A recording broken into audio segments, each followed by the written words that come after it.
ये पुस्तक एक्चुअल मैंने बोला भी है कि मैंने लिखा जरूर है, लेकिन सोच संपूर्ण भारत के नागरिक का है। संपूर्ण भारत में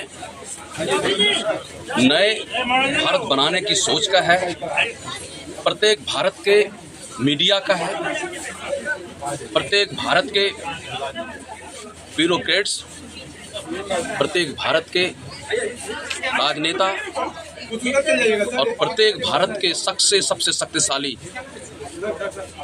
युवा वर्ग का है, जो भारत को यहाँ धरती से एक अलग पहचान देने वाली है।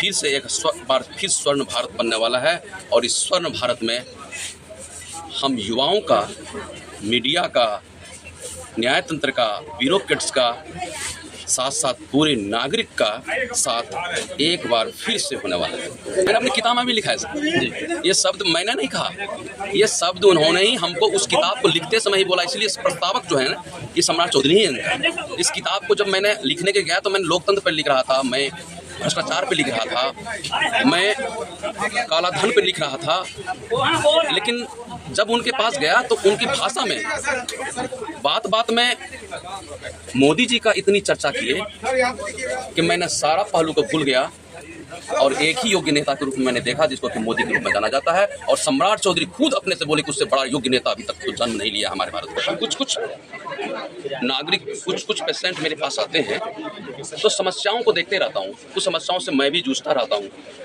और मैं कभी कभी मुझसे नहीं पड़ जाता हूँ। कितना बेहतरीन ढंग से उन्होंने बताया इसे पब्लिक ने कि मैं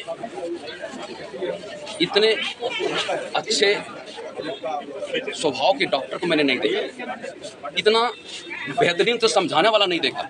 उस समय मेरी अंदर से तो बहुत खुशियाँ हो गई, हम बहुत खुश हो गए। लेकिन सच्चाई क्या है, इसका मतलब ये हुआ कहीं न कहीं बेचारे परेशानी से जूझ के मेरे पास आया, इसलिए कहीं मौका हमने जैसा नहीं मिला, तभी तो मेरे आज भी काला धन उतना पड़ा हुआ विदेशों में। यदि वो काला धन आज भी मेरे देश में आ जाएगा तो 10 साल का बजट इस सिर्फ काला धन से हो जाएगा। मैंने इसलिए कहा है कि ये प्रधानमंत्री जी सिर्फ इतना ही काला धन के ही बारे में नहीं, बहुत सारे पहलू पे मैंने उस किताब में जिक्र किया है। उसमें से जनसंख्या कंट्रोल पे भी है, उसमें पेंशन नीति पे भी है। जिस दिन इस सारी चीज़ों पर हमारे प्रधानमंत्री जी हम नागरिकों का साथ देते देते अंत कर देंगे कि नहीं, अब पेंशन नीति फिर से लागू होगा, अब जनसंख्या कंट्रोल नीति हमारे नेशनल लेवल पे होगा, उसी दिन ये समस्या का अपने किताब में भी लिखा है। आप पढ़ेंगे मेरी किताब को, हर पहलू का अलग अलग इम्पोर्टेंस होता है मेरे दोस्त। उसमें से एक पहलू मैंने लिखा है